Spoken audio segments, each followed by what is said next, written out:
All right. First things first. What the hell is going on with Josh Giddey? Man, I'm speechless, man. It's an uncomfortable conversation to be having, to be very, very honest. I don't know, man. I typically tend to ignore all the off court stuff, man. If they're hooping, that's kind of what I tend to focus on. What he did, do I agree with? Absolutely not. But I don't know what's going on, man. For me personally, it's because off the court stuff I don't care about either, to be completely honest. Yeah. But that's just a little far because not only is obviously what I guess we have to say allegedly doing wrong. Yeah. He was also on camera. Like not only on camera, like just caught in 4K by somebody else. Like he's like selfie videos, like calling this girl his girl, and like he's volunteering to be in selfie. It's like, what are you doing? Like I don't. What's going on with this? I don't know. I don't think it's a good look by the Thunder to let him play in their last game. Yeah. Especially with the video evidence specifically. Even though we are going to keep saying allegedly because nothing has been out. We truly don't know the story. We're just interpreting what the media is giving us, what Twitter's giving us, what TikTok is giving us. But man, I don't know, man. Hopefully, I don't know what happens, man. Hopefully, this is just puts on the back burner because it's overshadowing how good the Thunder have been personally. Yeah, 100%. And last thing on that, I saw the comparisons, and I even made one early on without thinking about with Ja Morant and how he like the punishment with him versus Josh Giddey. I will say with Ja Morant, that thing happened in the offseason. Well, the second time it's happened in the offseason. And so we also had to wait a long time to see what his punishment would be. So once again, it's alleged. So if Josh Giddey was really on what these accusations are, then just go ahead and get him out of here. I'm not sure how long it needs to be, whatever it is, but there's just there's some crimes, and I don't condone crime, obviously, but there's some where it's like, okay, you needed money, so you did this or that, or you were in a desperate situation. There's just no excuse for this. No, zero. And I completely, I don't think he should be playing in the league. If this was to be true, or some kind of hefty suspension should be rewarded or given, not rewarded because it's not a reward, but you get the point. It should be handed out. I do know he's from Australia. I don't know how things are over there. I've never been over there. I don't know if it's even different over there, and it's an adjustment period. Again, I'm not trying to make an excuse, but it's a culture change. As somebody who comes from a predominantly Hispanic background, I'm Cuban. Things are different in Cuba. So what's deemed incorrect here is deemed acceptable over there. So again, I'm not making any excuses for him because, he should know where he's at. He should know what his status, what he was doing, what he wasn't doing. But it's unfortunate, man, because he's a very talented basketball player at the end of the day. The product that he puts out on the court is, even though this year hasn't been up to the par of previous years, he's still a very enjoyable player, and he impacts the game in many, many ways, man. So it is very tough. Yeah. So really, we couldn't start this show without bringing it up because we definitely don't want to be accused of ignoring that, or because ignoring something like that could be confused as condoning. And that's just something I can't really get behind. I can't have that on my name at all. So with that being said, there's no smooth transition to be behind the curtain. We're just going to go ahead and start the show right here. Ladies and gentlemen, welcome to episode 2 of Playoff Foul. We don't have Frankie today, but I'm Kenny, creator and host of the show. And today with me, I do have Lou. Lou, how are you doing today? Oh, man, I'm excited, man. Clearly got the Ravens gear on. Just pulled another. We should have blown out the Chargers, man. But it's a win nonetheless. Number 1 in the AFC. Things are going good heading into the bye, man. How have you been? How has Thanksgiving been treating you? I've been working this whole time. This whole thing is a process. I'm going to be honest with you. But that being said, we're going to get right into the basketball. The reason I started with Josh Giddey, aside from obviously not being able to ignore it, is the Oklahoma City Thunder are one of the more interesting teams in the NBA right now. So they've been at the top of the league, and I'm going to ask you about what you've seen from them first, but starting specifically with Shai Gilgeous-Alexander, because I feel like he's one of the best players in the league, and he gets talked about at times, but he doesn't really get the credit he deserves. So what have you seen from the Thunder and specifically Shai Gilgeous-Alexander? Man, Shai has been nothing short of MVP caliber. Mm-hmm. Obviously that's a tough award to get with guys like Jokic and Embiid in this league, but he's putting up 36 and 6 on incredible efficiency. Mm-hmm. His ability to control the pace in the game at all times, for somebody who's 25 years old, is crazy that he's that old. I thought he was like 23, but he's been doing this for a while, and it shouldn't come as a surprise. This team is just taking the next step due to some other players on this team that we'll get to. But Shai's just been doing what he's been doing, man. And it's truly beautiful to see him control pace in the game. Very similar way to, other superstar players in the league. I feel like he's never really brought up as a superstar amongst like regular people or non regular NBA fans or whatever you call casuals. But man, he's been sensational. Getting to the rim, shooting the jumpers, the pull-ups are there. His vision is good. He's handling in pick and roll. He's guarding 1 through 4. I know that's not something that gets talked about. I think he's leading the NBA in steals over 2.5 a game. Just truly sensational on both ends of the court from Shai Gilgeous. And now the Thunder are winning, so more eyes are on them, And so something I want to give Shai credit for, first of all, going all the way back to how he even got to OKC. If you remember the middle of the night trade, the Paul George to the Clippers and like all this and whatever it is. Shai, I wouldn't say was an afterthought, but it was all right. It was sort of the Thunder might have gotten fleeced aside from these picks. Like it was like Shai could be pretty good, but we don't know yet. And what he's become is just something totally like I watched a few games. I caught up on them the last couple of days, and I don't know how you guard him. There's a reason he scores that much because, one, his first step is insane. He gets to the paint. I don't know about this year, but I know for sure last year he got to the paint among like at the top of the league. Yep. With him being a guard at that. And so on top of that this year, even if you do manage to try to stop him at the paint, if you foul him, he's shooting 94% from the free throw line. Crazy. 94% from the free throw line. You back up off him. He's taking more threes this year. I believe he's at 4 from 4 attempts now. A little less than 36%. Yeah, a little less than 4% at 36%.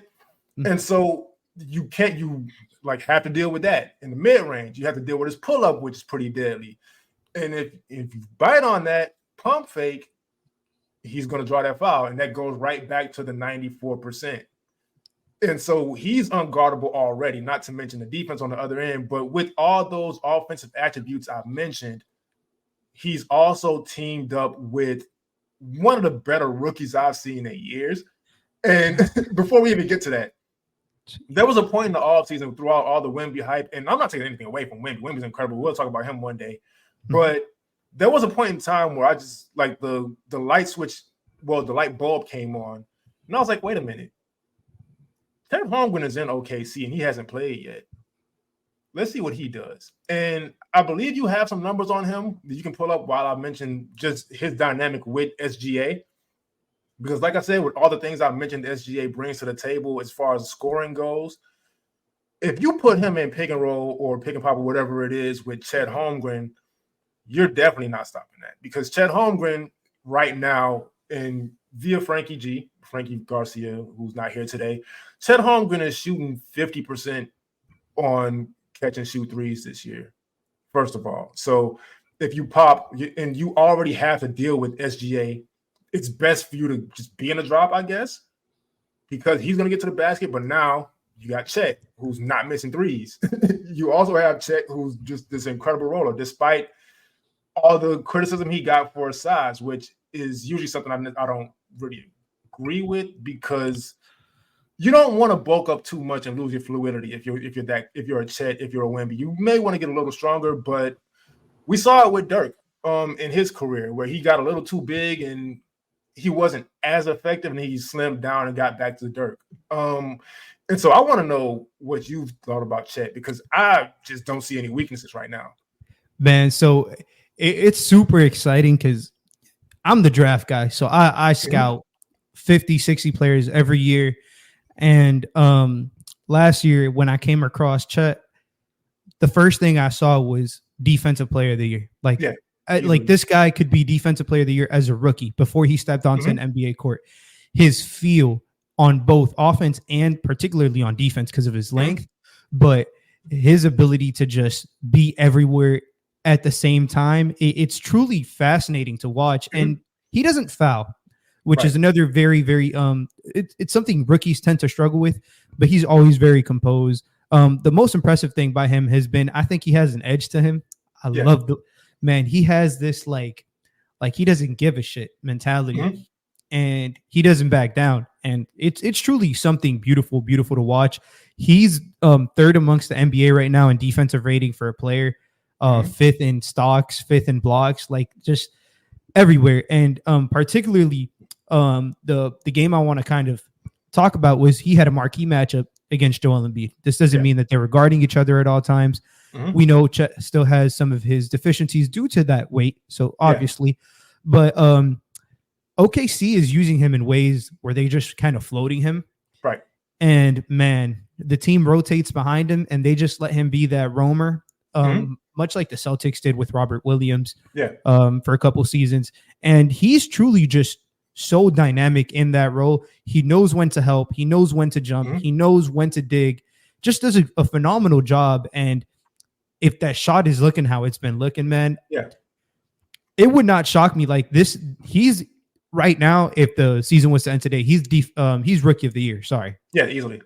And that's no, like you said, it's no discredit to Wemby, man. But what he's been doing with this team, he currently has, not just him, but due to his arrival, the Thunder are 6th in offensive rating, 7th in defensive rating, and they're 2nd in the NBA in net rating, only behind the Vegas odds-on favorites to win the chip, the Boston Celtics. Man, and I'm glad you mentioned some of the things that goes into being a roamer on defense, because it sounds a lot simpler than it actually is. There's a lot of reads you have to make and a lot of guys relying on you. And the thing that impresses me the most with Chet, it's not a situation where he's just long, and so if he's out of place, his length makes up for it. He's always in the right place. He's always on time with his rotations. And a key thing, because we see the block shots numbers, and again, that's not just length, because there's, at his age, to be able to not jump at pump fakes, he just does not fall for pump fakes. He waits for the offensive player to leave the floor, and then he goes up and blocks the shot. And that's why he doesn't foul as much. And so just seeing his, I'm not saying just go switch him on to Kyrie and let him, like, I'm not saying that, but his mobility on that end also. And that's part of why I say he shouldn't bulk up too much, because he's able to just move around and not necessarily switch, but help over here, dig over here, like you said. And it's just so impressive to see somebody that big, first of all, but also that young, because that just doesn't come easily. That's something where you just know he's been coached well his whole life. Yeah, you can tell he just, like I said, the IQ stands out, man. Yeah. And his ability to, like you said, it's not like he's going to be in an island guarding one, ISOs and stuff, but his ability to be versatile defensively, to be a roamer, to play and drop, to play at the level, to blitz when he has to, all these things, along with some of the players that OKC has paired him with at the point of attack, like guys like Lou Dort, who's been nothing short of great on defense. Cason Wallace taking him in the draft this year. Shout out to the rookie. He's been really good. J-Dub, who they didn't play against Philly, but man, they could have used him. Just this whole team, it's rounding out, and it's a genuine question for you, Kenny, if you don't mind me asking. How far do you truly think this team can go? I think experience may get in the way of them getting to the conference finals, depending on who they get matched up with. I still don't like anybody's chances against Denver, to be completely honest with you. But yeah, it's because, and I'm so glad you brought it up this way, because I did want to get into their role players and how important role players are in the NBA, because they don't have the big names. And so you may look at SGA and look at Chet and be like, all right, they're carrying these, for lack of a better term, bums. But no, what happens is you depend on certain guys for scoring, and then everybody else just has to fill in with certain things. So, for example, an extreme example would be the Phoenix Suns, right? You have KD, you have Book, you have Bradley Beal. Those guys are going to get the majority of the shots, right? But you still have to, if it's a 10-man rotation, there's still 7 guys who have to contribute to winning. And so putting that back with OKC, yeah, you have Chet, yes, you have SGA, but the defense has been the key to their success with this team. And that's not just Chet, and that's not just SGA, because SGA is an improved defender, but he didn't come into the league known as a defender. He wasn't known as a defender last season. But what happens is you put him with even a rookie like Case and Wallace. You put him with, you mentioned J-Dub, but also J. Will. Cameron Williams is getting minutes. Like they have guys dedicated to locking up. And another thing that's really important in the playoffs is shot making. If I'm not mistaken, I haven't looked at this, Isaiah Joe is probably leading the league in 3-point percentage, if I'm not mistaken. He has been, his resurgence since he's been on the Oklahoma City Thunder has been truly sensational.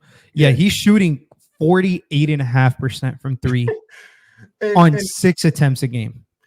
And you know why that's so dangerous? Because again, like, I view basketball as, it's not just stars, and it's puzzle pieces you put together, right? And so when we mentioned at the start of the show, SGA's ability to get to the basket, him being able to drive and kick to a 48% 3-point shooter, or him running a pick and roll with Chet, and the defense you have to send multiple. That can't be a 2-on-2 game.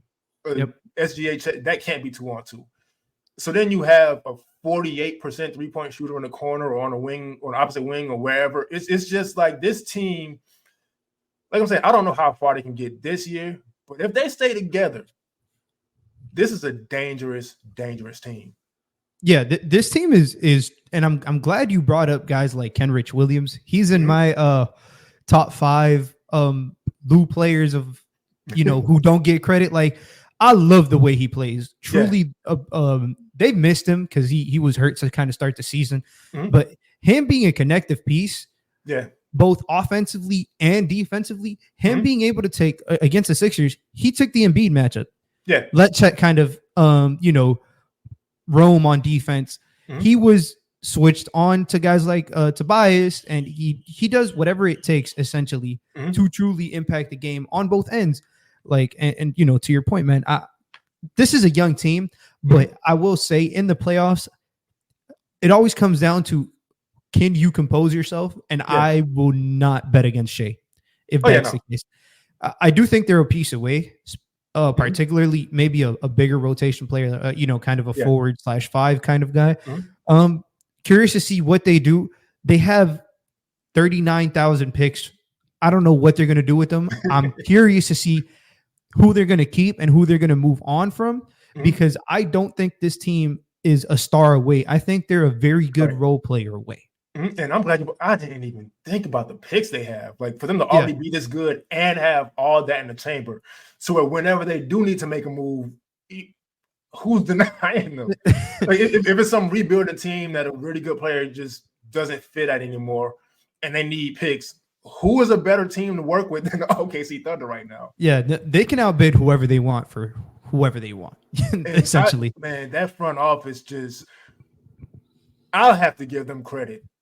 Sam Presti, he's done just such an incredible, and the recovery from getting rid of the Hall of Famers in the earlier, the Russell Westbrook, the recovery from that, and the recovery from getting rid of Russell Westbrook and Paul George at the same time, and people having these questions. And to have a team this good, because rebuilds usually take 10 years. And to be this good already, I think the Paul George trade happened in 2019, 2020, or something like that? Yeah. And they're already this good again.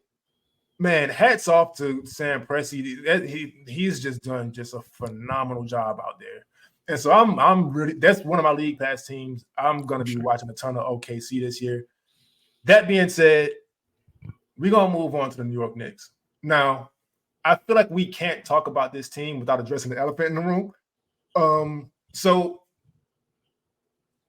This is just my perspective, right? I'm not saying everybody agrees with me. I'm not speaking for all Heat fans when I say this. I will say I'm pretty comfortable that most Heat fans under 40 are in the same, have the same perspective. In my eyes, the Knicks and Heat haven't been rivals for like 25 years. I would say I agree, but I think recently it's kind of changed. I think last year, they had a tough series against each other. But for me personally, I mean, like just as far as growing up. Okay. So that rivalry ended in 1999. I was 6 years old when Allen Houston hit that shot. So I understand there was a lot of vitriol. I saw the fights. I saw some of the games because I watch old games sometimes. I understand there's a lot of history there. It just doesn't have anything to do with me. I started watching basketball in 2002. At that time, Patrick Ewing played for the Orlando Magic, and why is his name slipping my mind? Anthony Mason was already an all-star with the Miami Heat. And so I didn't grow up with these teams being rivals. Like I said, I started watching basketball in 2002, the year after the Heat drafted Dwayne Wade. And this is not like shade towards the Knicks or their fans or anything. But at that point, the franchise went in two complete opposite directions. Mm-hmm. And as a Heat fan, I just never had any real reason to be mad at them. And so with that being said, Stephon Marbury was one of my favorite players. He got traded to the Knicks. He was still one of my favorite players. Amari Stoudemire, same thing. I loved Iman Shumpert coming really out of high school because I think he was in the same draft class as Brandon Jennings and Tyreek Evans and those guys. And I loved that class. And so when he got drafted to the Knicks, I was excited about that. I obviously never lost any love for Carmelo Anthony. I don't think anybody ever did. You shouldn't. Yeah. Nobody should. And so I understand what you're saying as far as like the rivalry picking back up, but I will say I think if you put 100 Heat fans in different rooms and play like a word association game with them, and the word rival came up, I think 100 of those 100 people will say Celtics. Yeah, for sure.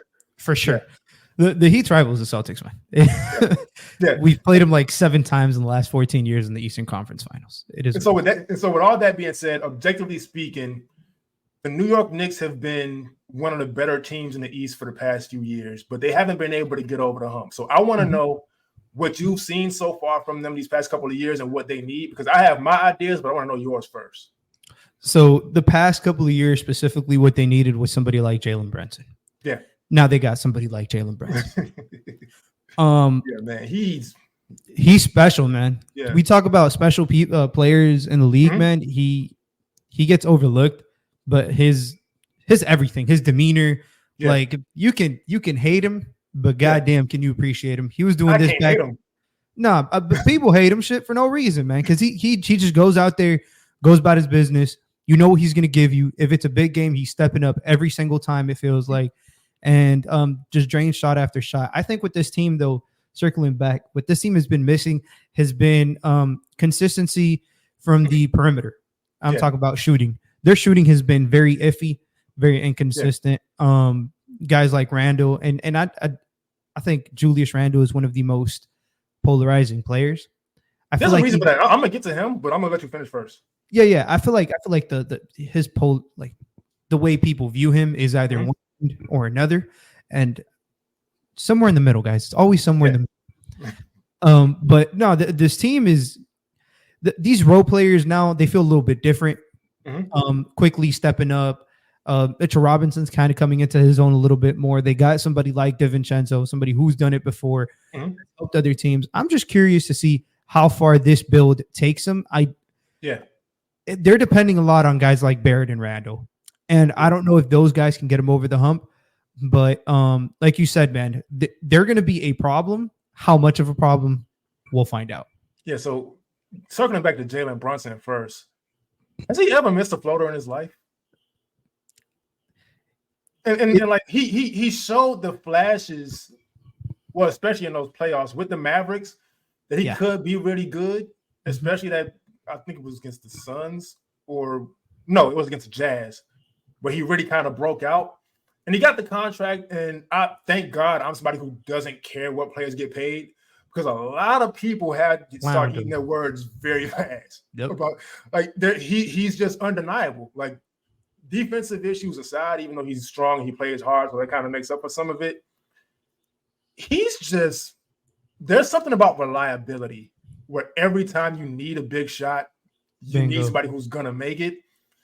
And he just has ice in his. He's going to hit that shot every time. And we know as Heat fans watching the playoffs last year, like you can't stop him anyway. But especially when he knows his team really needs it, there's just nothing you can do with Jalen Brunson. There's absolutely nothing you can do with him. His strength, like even though he is a shorter but stocky player, his strength. He puts a shoulder into you. He's getting the space he needs to get that floater off, and you're done with. And one's just over and over again because of that strength. You can't knock him off balance when he gets to the basket. He has a mid-range pull-up. He knocks his threes down. He's just so tough. My question with this team, and this is what I said I'm going to come back to. I understand why Julius Randle is so polarizing. Reason being, he's shown us, and especially if I was a Knicks fan, I would be so frustrated because he frustrates me, and he's not on my team.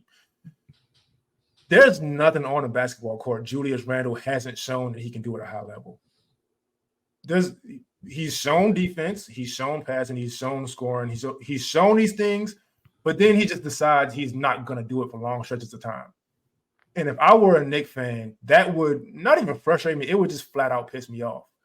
And there's times during games where it'll just be Julius Randle time. Like, he just won't move the ball. He's just on a pinch post, dribbling the clock down. He's shooting this no matter what.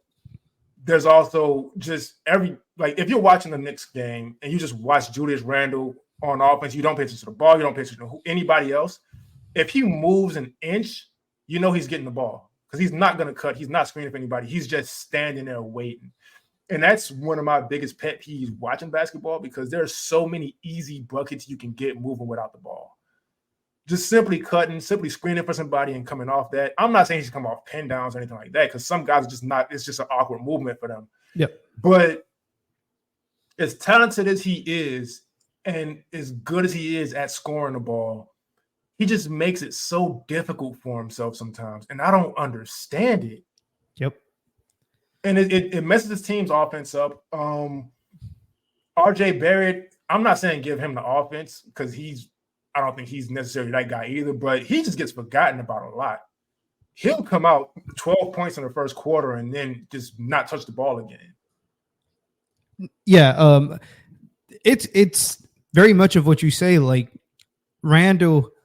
Going to Randle, he showcases moments of very good, very great play, even borderline elite at times. It's just the inconsistency at which he does it is probably very frustrating.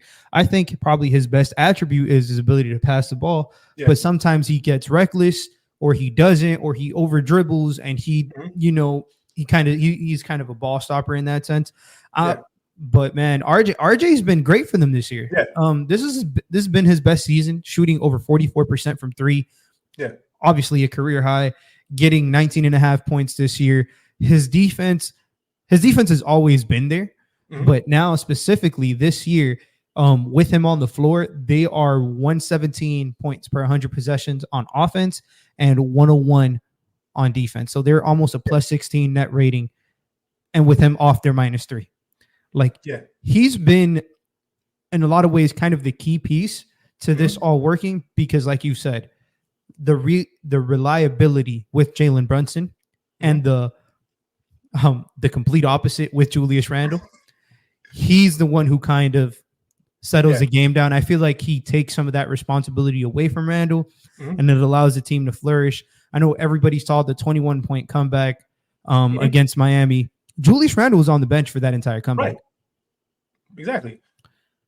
And that goes to it's been a couple years now where I've been wanting them to, like I said, not give RJ Barrett the offense and the keys and say, this is your team, go.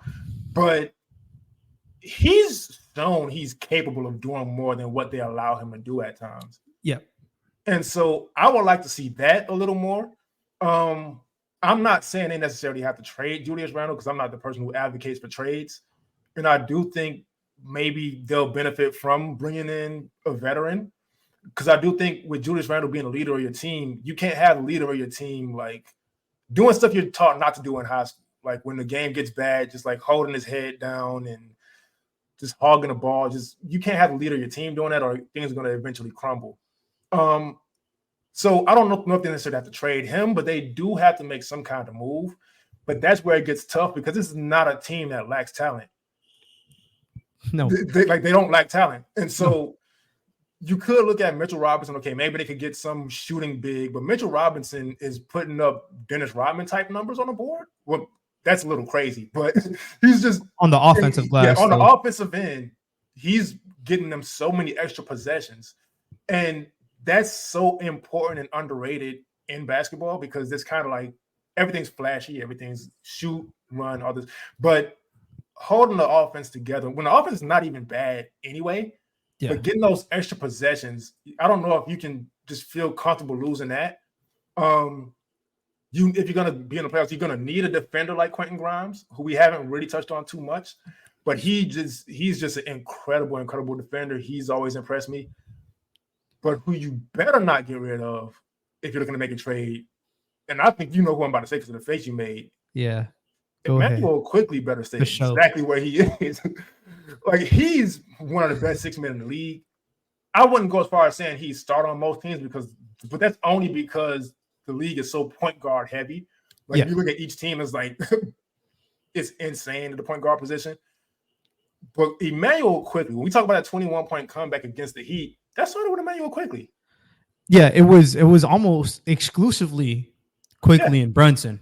To be completely honest, the two-headed monster, his ability to create his own shot in a league where creating your own shot is at a premium. Yeah, it is by far the most sought after skill in all of basketball. As somebody who can create their own shot and for others, it's the two most sought after skills, and he's able to do one of those very, very well. And just the sheer gravity of him driving, his quickness, his pull-up creates opportunities for others, man. But quickly has been, not only is he good offensively, he is he's not an elite defender, right? Because he's not versatile, and I kind of value that versatility. But at what his task is defensively, he does that very, very well, which is just be annoying on the ball. He gets around screens incredibly well. Yeah. He's very slippery. He adds a different dynamic to this entire Knicks team because they're one of the slowest teams in all of basketball. But as soon as he steps up on the floor, they go up like two more possessions. Like their pace goes up by 2 compared to before. But it's not a big difference. But if they were to give him the keys solely, I do feel like, again, with the bench unit, I do feel like there's some untapped potential with him and RJ. Kind of playing a different style and more, the Randall Brunson minutes kind of being more laid back and slowed down. The team is truly fascinating. I'm curious to see the development or how much they trust guys like you said, man, Quentin Grimes, because we're starting to get to a point where we're naming their best players and they're kind of at a logjam at that 1, 2, 3 position. Yeah. So what can they do to separate themselves? How do these guys work in union? Because the Knicks right now are the 8th best net rating in all of basketball, which is crazy. Yeah. They're 11th in offense, and Julius Randle is having horrendous shooting splits. Yeah. Credit to Jalen, credit to RJ, credit to Mitchell Robinson for giving him 6 extra possessions on offense every single game. And, defensively, you know what they are. They're a very good team. Even if they don't have the standout elite talent, the way they slow the game down and just congest the court, they send doubles early. It's Tom Thibodeau, man. It's a Tom Thibodeau coach defense. He's going to make things hard. And the Knicks are they're a sneaky team. I don't think they're in the top echelon in the East. Right. I'm curious. I'm pretty sure you would agree with that.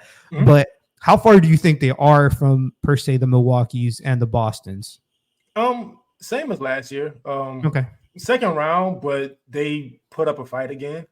Mm-hmm. I do think they are a move away, but like I mentioned earlier, I don't know what that move is because they have a lot of guys that it would be tough to say goodbye to. And well, I actually do think I know what that move is, but I don't like advocating for trades. But if you can get somebody who doesn't like clog the offense, and I'm not even fully blaming that on Julius Randle because you mentioned Tom Thibodeau. What happens, and we know this as Heat fans, when you have a defensive coach, the offense stagnates sometimes. For sure. Yeah, and so they'll be clicking on defense, but the offense it gets a little disorganized sometimes. And so I'm not fully blaming it on Julius Randle, but I will say if there is a player that would probably have to go somewhere else for this team to really reach their potential, unfortunately, it would probably have to be him. Yeah, but that's it on the Knicks. That being said, we're going to move on to just a surprising team to a lot of people. Yeah. Honestly, sort of me, even though I saw the talent there. Even still, for them to come out like they have is incredible. The Minnesota Timberwolves. Minnesota Timberwolves, I believe, now are 11-3. And keep in mind that right now, well, they're doing it with defense before we get into it. But right now, they're without Jaden McDaniels, who I believe is one of the best defenders in the NBA. And their defense has not slowed down. So I do want to know what you've seen from the Timberwolves. I know you've missed a couple of games. I was watching them all day today. It's probably why I'm so tired. But I'm going to go to you first about what you've seen from the Timberwolves. It's ironic you said McDaniels. He's also in him and Kenrich are both, they're two of my probably 5 favorite role players on any in the whole NBA. Yeah. But the things I've seen with them, I haven't really caught up this week per se, but I did watch a couple of the games last week. Is the Towns Gobert minutes are working? Yeah, sometimes it's truly that simple. When your best players can play together, you become a better team. Obviously, I feel like we'd be, I don't even know what the word is, but Anthony Edwards, man, he needs to be mentioned. I'm gonna get to him because the defense with this team is elite. The best defensive rating in basketball as of today. They're 12-4 with the best defensive rating in basketball. Their offense isn't quite elite. It's just slightly above water at 13. But a lot of that is just Anthony Edwards just having to do something by himself and creating something out of nothing, seemingly just about every single time. And you can just defer, and he's able to come up with these certain plays. Another player that I do want to give a lot of credit to, because often I feel like he just gets overlooked, literally whatever team he's on. But every time you notice, every time he goes to a team, the team's offense just automatically gets better, is Mike Conley. Oh, yeah. Definition of a floor general, just knows how to get people to their spots. When he was in Memphis had an elite offense. When he was with Utah, their offense took off as well. And it's like there's correlation. He's the one running the offense.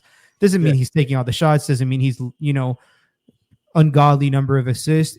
Everybody runs offenses in different ways, but I like the way he runs the team just in general for them, man, because it's truly, Mike Conley has been phenomenal player on both ends of the court. Yeah. I believe Mike Conley had 18 and 10 tonight. Something like that. On 6 threes.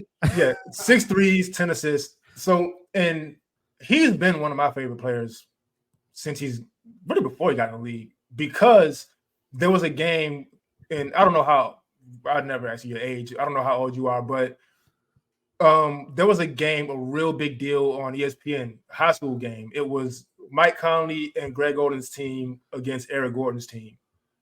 I watched that game on ESPN, and I followed Mike Conley and Greg Oden all the way through Ohio State and the NBA. And so Mike Conley, from the Grizzlies days on, I love cerebral point guards. Yep. And his IQ is insane. Everything you mentioned, we'll get back to him though, because Anthony Edwards. Now, man, he's one of those talents to where I find myself laughing a lot. And it's not because anything's funny. It's just because that's all I can do.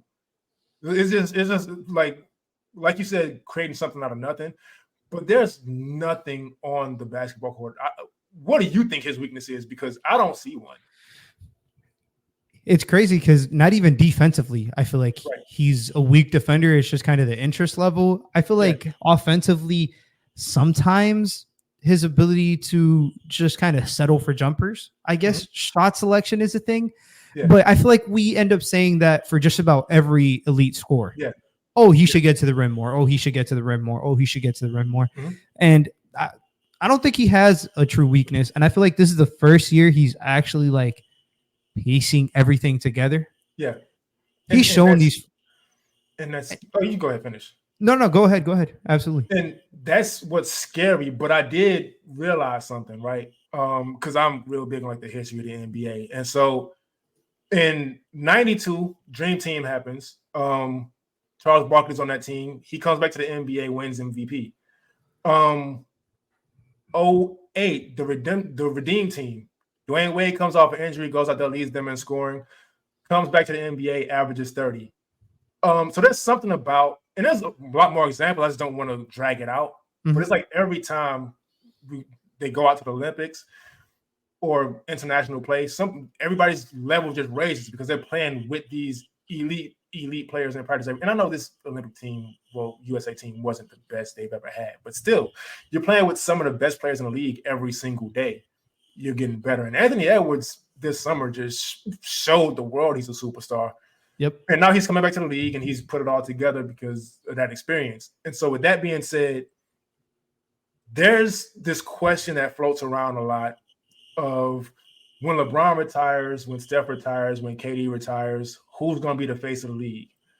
I don't necessarily think it's going to be just one player because I don't think that's how fans work anymore. I think fans kind of choose their player and follow them.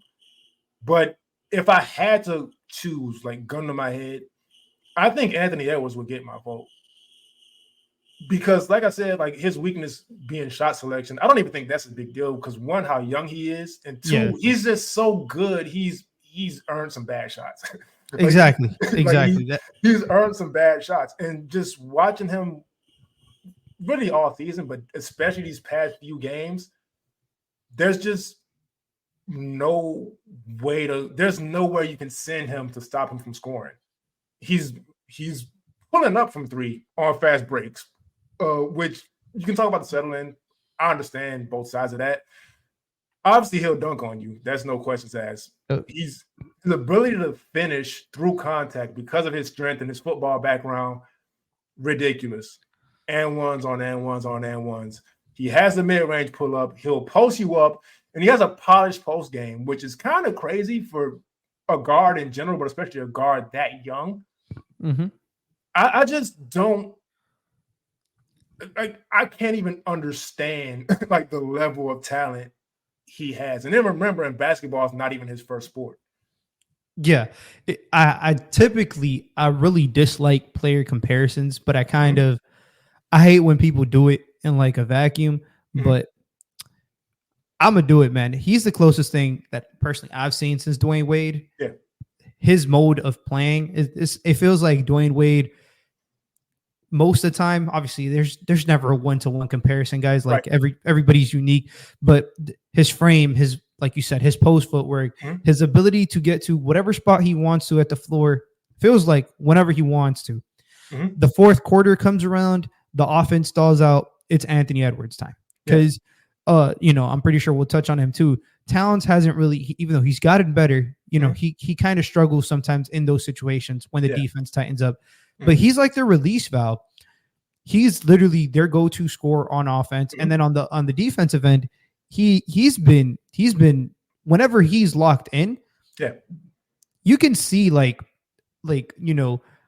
elite defensive potential every time he steps on the court whenever he wants to. Obviously, it's not his task, different league, whatever you want to say, but he's been sensational, truly, truly sensational. And we touched on Shea, deserving some MVP votes. If Minnesota continues to play like this, they're 12-4 currently. 12-4. That's like a 50 win pace team, something like that. I don't know. My math is bad, but atop the West. If they finish top of the West and Anthony Edwards goes out 27-6-5, just exactly how he is, best defense in the league, do you think he should get some votes or consideration? 100%. No questions asked. And it is funny you brought up the Dwayne Wade comparison, because I watched a ton of Dwayne Wade growing up, obviously, but I had that same thought. And what immediately came to me is Anthony Edwards, Dwayne Wade, and Victor Oladipo all had the same college coach, Tom Crean. So maybe that's what it is. Maybe it's the way he's training these guys. I don't know. But Anthony, and he added the bank shot too, which is hilarious. Like somebody who's been compared to Dwayne Wade adding a bank shot now. But you did mention Karl Anthony Towns. Mm-hmm. I think he's gotten himself right. He started off real bad this season, but his shooting being where it is, and we also have to remember last year he only played 29 games, so that's a big part of their struggles, and they weren't able to really mesh. I want to really talk about Karl Anthony Towns next to Rudy Gobert, because that duo had a lot of questions, and I do think they look a lot better now than, obviously it was a small sample size last year, but a big part of that is it looks the way it's supposed to. Karl Anthony Towns, he made the comment he's the best shooting big of all time. I think it's laughable when you hear it at first because he has a funny voice and whatever it is, and if we're still calling power forwards bigs, like I still do that because I'm 31 years old. Then obviously you say Dirk, but when you're looking at the numbers, I don't think there's any centers particularly close to Karl Anthony Towns as far as shooting threes goes. And so when he has his shot going, you're able to play him with Rudy Gobert. And here's why. Rudy Gobert looks a lot different this year. And I'll give him the credit. I know he's another one. He's easy to clown. It's trendy to clown Rudy Gobert. Very polarizing player. A lot of that was because of him. Because if you made the point that he gets played off the floor in the playoffs, he did. But I do think there's a part of that analysis that was missing this whole time. Yes, he got played off the floor because you just go small and he can't chase those guys around. But the reason he couldn't stay on the floor was a combination of that and the fact he couldn't punish small guys on the offensive end. This year, he's been doing that. Last year and the year before when he was in Utah, he wasn't really sealing his defender. It looks like he didn't really know what he was doing down there. I'm not saying he's Kareem Abdul-Jabbar all of a sudden. He's not. But it's enough to take advantage. And a part of that is also with the Mike Conley fit, like you mentioned, which is a little weird because they played together in Utah.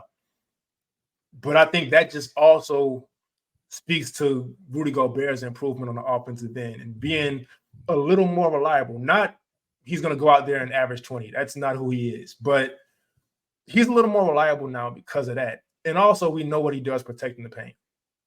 And then they have enough perimeter defenders, unlike the Utah teams where they had a couple. They have enough to balance it out to where you have enough guys moving around and being able to switch, make 1 through 4 if they need to, whatever it is. They can cover up for his deficiencies on the perimeter. He doesn't have to switch out ever if he doesn't need to. So now he gets to really play to his strength and be in a drop and protect the paint like he needs to. And he's blocking shots like he used to, because last year his block numbers were kind of down. And so I'm going to give Rudy Gobert credit on that end. I don't know if you've seen anything from him so far, but I just want to know what you think of that. Rudy Gobert is what he is. Some people hate it. Some people love it. He is a drop big who can play at the level. He is not a switch big. Right. And this year, it's one more year. First of all, everybody getting accommodated with each other. Yeah. Towns didn't play last year. They've played 333 minutes this year. I feel like that's kind of what they played last year. And they've already played it through 16 games. They're +7 net rating. Yeah. Like it's working, and it's working just because, not just because, but he's elite at what he does, and that's all they're asking him to do. Sometimes it's that simple. People like to pick holes in players. Oh, he's not this and he's not that. But if they're not being asked to do that, it does not matter at the end of the day for the result of that team. I feel like some of the switch things were, specifically when he was in Utah, I thought they were kind of overblown. Yeah. And, we know in Heat Twitter or whatever, Gobert gets clowned a lot because he took away a couple of DPOYs from Bam. Yeah. That's a different story. But we can say Bam's an elite defender, and Gobert is as well in their own way. But this team with him, man, he's just, again, if he's not the most offensively skilled player, but if he's going out there and he's helping them grab offensive rebounds as well, creating these extra possessions, if Towns is shooting the way he's shooting, if Anthony Edwards, doesn't matter who's in his face, and he's shooting the way he's shooting, if Mike Conley shoots 6 threes like he did today and they're shooting the way they're shooting, then this meshes a little bit differently, and Gobert just anchors that all defensively in a way that they have, honestly, that they've needed. I don't think they've had a good defense since Kevin Garnett was there. But. And we can't talk about the Timberwolves without bringing up the fan favorite out there right now. Slow-mo, but also Naz Reid. Oh, for sure. His improvement, because I remember him coming into the league as just like a hustle guy, just rebound, defend. Right now, he's shooting, I think, 39% from 3.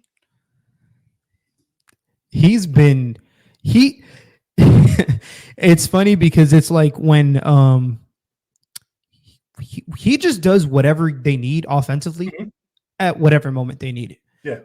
He's used in the same way Anthony Edwards is when Anthony Edwards is on the bench. And it sounds fucking crazy I'm saying that, but no, for real, like he's their bailout guy on offense. He's shooting the tray ball incredibly well. His efficiency around the rim is very good. He can play the 4 spot. He can play the 5 spot. Their best 2 big lineup is him and Towns, and neither one of them is a plus defender. But just the hustle, everything, man. He's been. I feel like if he was in a different team or if he'd played a little bit more, he would be in contention for 6 Man of the Year. Yeah. Or he probably win it. He should be in contention anyways, but I feel like he would probably win it.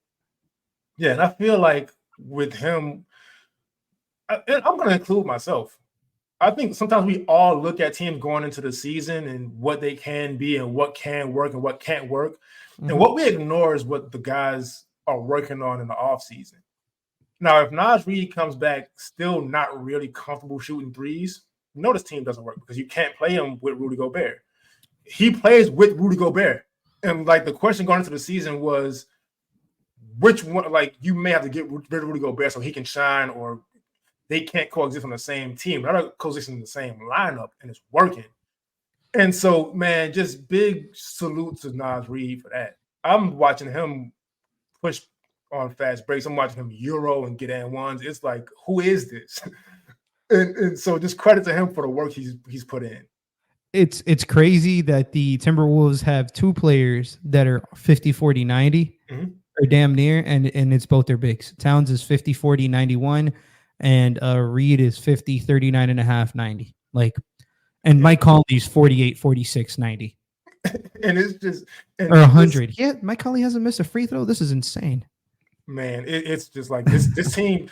I don't feel like this is one of those teams that's just starting hot in the season and then it's going to slow down. Watching them this week, they have I don't like the word poise. Not that I don't like the word, it's just I don't like how it sounds, just to be honest. But they just come out in certain points of the game, just decide, all right, you know what, this game is over. You're not scoring anymore, and you're not stopping us. And they're doing this against good teams. And so it's like, I believe in the team. I don't know how far they're going. Like I don't like making predictions anyway, but this is a legitimate team. Playoffs for sure. I don't know how far the playoffs, but playoffs for sure. To be very honest with you, I think, again, it's a lot of matchup-based stuff. I think this is probably the best suited team to beat Denver in a 7-game series. They gave them trouble last year, I believe, right? They were the only team that beat them twice last year. They didn't have Towns, but just say what you want about Gobert, but Gobert, Towns, Reid, they have bodies to throw at Jokic. They don't let Aaron Gordon bully them. They have somebody like McDaniels who can just, you go out there, you put him on KCP, or you can put him on Jamal, or you can put him on Michael Porter. Anthony Edwards, you know what he's going to do. And it's like their build for this team, I feel like kind of balances off the most off of Denver. And I think Denver should still be the favorites to win the West. But man, keep an eye on Minnesota for sure, because it's not fraudulent after 16 games. It should, they're here for a real reason. And also, before we move on, credit to Nickeil Alexander-Walker for stepping in and Jaden McDaniels' absence. And because I did mention early in this segment that their defense hasn't really slipped, and he's been a huge part of that. And so that makes them scary too, to where they can lose an important player and they have another one just plug in right away and they don't lose anything. And so that's always dangerous for a team, because a lot of playoffs is, unfortunately, injury luck. Yeah. Yeah, and Nickeil's been he was somebody I really, really wanted for the Heat to try to poach. But he's he is. He's a point of attack defender who can shoot the tray ball, and he's a very good connective passer. He played point guard all of his college career, and he was very good at what he did there. But just like you said, plug and play. Not that he makes McDaniel's absence completely, but he helps patch up the holes. Sometimes that's all you need, man. And so we talked about the efficiency on this team. We talked about the 50-40-90s, all this stuff. We're going to close this out with who I recently found out is your favorite player ever. When I announced the show and on the first episode, I did say we were going to talk about all eras. And so I feel like this player right here is probably the most disrespected MVP ever. We're talking Steve Nash. Now, Steve Nash, I grew up watching because a lot of my basketball stuff goes back to how much I love point guards. Yep. Just watching him in pick and roll with Amari Stoudemire, and he didn't shoot a whole lot because that just wasn't the game back then for point guards. But I'm going to let you go on about Steve Nash first, and then I'm going to just back you up on this. Man, he is I feel like when I think of a point guard offensively, like who I want my point guard to be modeled for offensively, it is definitely Steve Nash. His efficiency, his ability to orchestrate an offense. At that time, what they were doing was revolutionizing the game of basketball. They kind of paved the way for, we talked about Tyrese the previous game, the previous shows. These kinds of players to run, Steve Nash had to walk first, and he not even walk because he was running. They're running the 7-second offense too, but just truly efficient. 50-40-90 for a point guard, which was unheard of back then. Shot 43% for his career from three, and it's ironic because I follow him a lot. He was, to be very honest, outside of Dwayne Wade, he made me love basketball way more than I ever should. But his ability to orchestrate offensively, whatever it was, he made players who nobody knew or who weren't as good elsewhere just step up their games in different ways.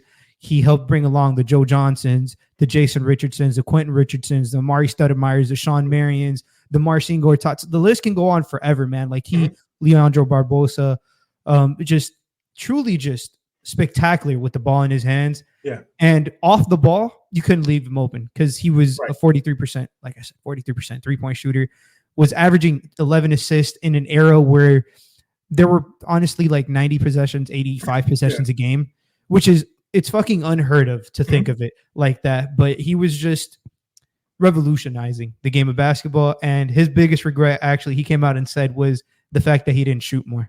Yeah. Which is ironic because in the playoffs, when he had to shoot more, he was putting up 35. Yeah.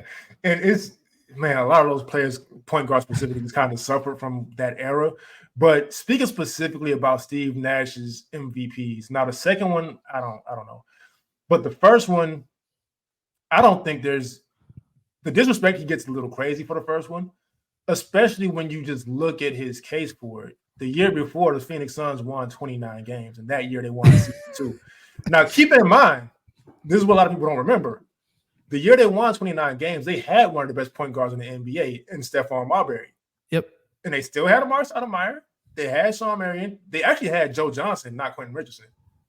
They had a really talented – they had pretty much the same roster. Just switch out Joe Johnson for Quentin Richardson. And the difference was Steve Nash. like point blank period, the difference was Steve Nash from 29 wins to 62. And also, just to put things in perspective, the reason that deal happened is because he was old. Supposedly, he was old, and the Mavericks just didn't really see a need to bring him on for a long time. And here he goes and wins 2 MVPs in a row. Old, from what they said, but playing fast. Fastest offense probably ever at the time. I don't have the pace numbers. Yeah. But and just understanding that, and also understanding that just because you're playing fast doesn't mean it makes the game easy. Because the faster you play, the faster the decisions you have to make are. And that's what impressed me the most about Steve Nash.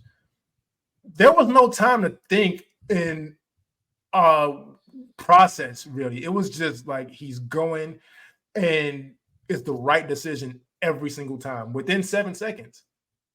Bring the ball up within 7 seconds, the right decision every time. And then if you slowed it down, him and Amari Stoudemire had still one of the most deadly pick and rolls ever. Yeah. Because of him. Oh, you can. No. Go ahead. I was going to say that pick and roll was in many ways it was probably the best pick and roll they had seen up until that point, or damn near one of them. He helped Stoudemire take leaps in his game. Just his ability to get to the floater spot, the pull up midi. Man, he was just truly like, I like to describe it as like a tactician offensively. Yeah. Like he just knew exactly what he wanted to do and how he was going to get to his spot. And he was also a bad motherfucker. I'm gonna be honest.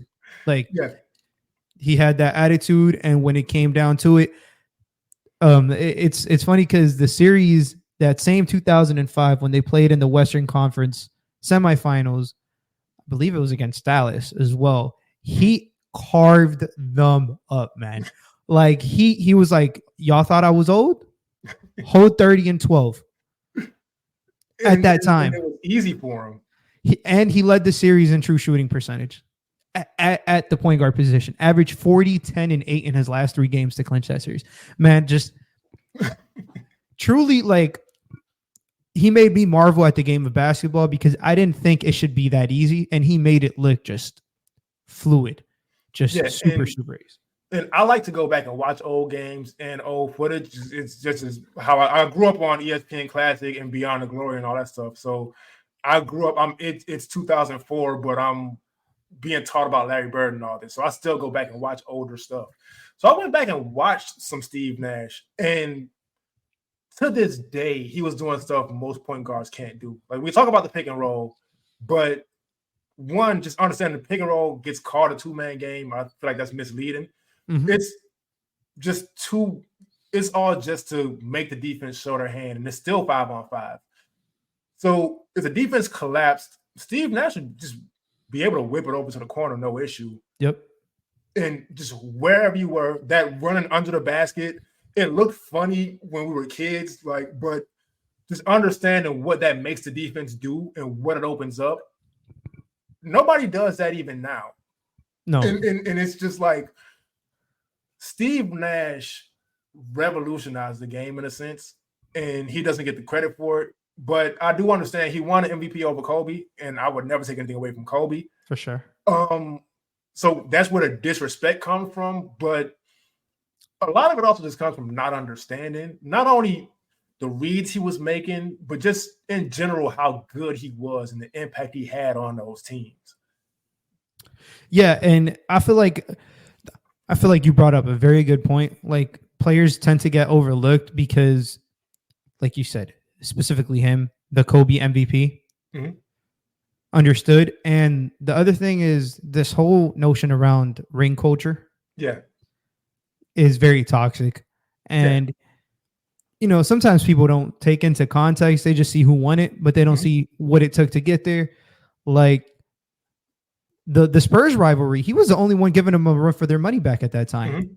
It was the Suns and them, and you know, they couldn't quite get over the hump, but he was out there bloody eye, everything. It didn't matter, and he was giving them buckets, and you know, it's truly unfortunate, man. I would have done anything to see him get a fucking. And if you remember, Game 7, Amari Stoudemire actually told a story because he was suspended because of the Robert Horry foul and leaving the bench.